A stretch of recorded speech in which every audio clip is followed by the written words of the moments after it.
The passenger in question is a Namibian national living abroad and was on his way home for holiday. In the past 21 days, he is believed to have stayed in Tanzania and has for the last 3 days been traveling from Ethiopia and then left South Africa this morning. While on flight SW322, which was coming from Johannesburg, he was observed as showing signs of fever. The incident prompted the cabin crew and pilot to inform air traffic controllers in Windhoek, fire rescue services, and airport management to activate the emergency management plan.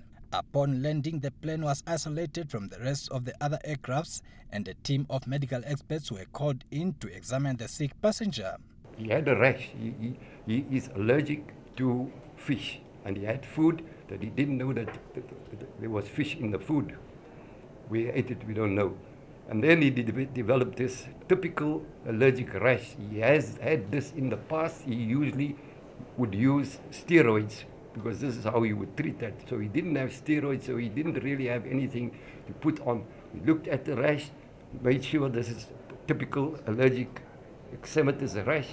No history of contact, no fever, no other illnesses. But we informed him, just monitor yourself for the next 21 days.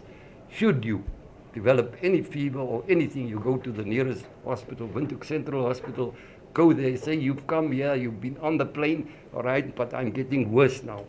Dr. Jack Priest said, since the passenger did not show any initial signs of the deadly Ebola virus, which amongst others range from tiredness, fever, nausea, sore throat and headache, he was declared Ebola-free. So we gave him a clean bill, and we went through all those other people one by one, asking them where did they come from. As you know, the airports didn't say there's a lot of people that came from all over the world, France, Italy, America, Austria, Holland, Hong Kong, Ireland, Sweden.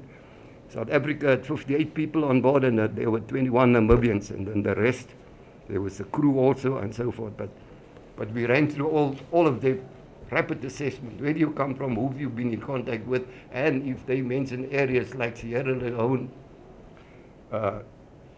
Liberia, Kenya, Central Africa, Nigeria, then we'll put you one side because it's suspicious, it's geographical distribution.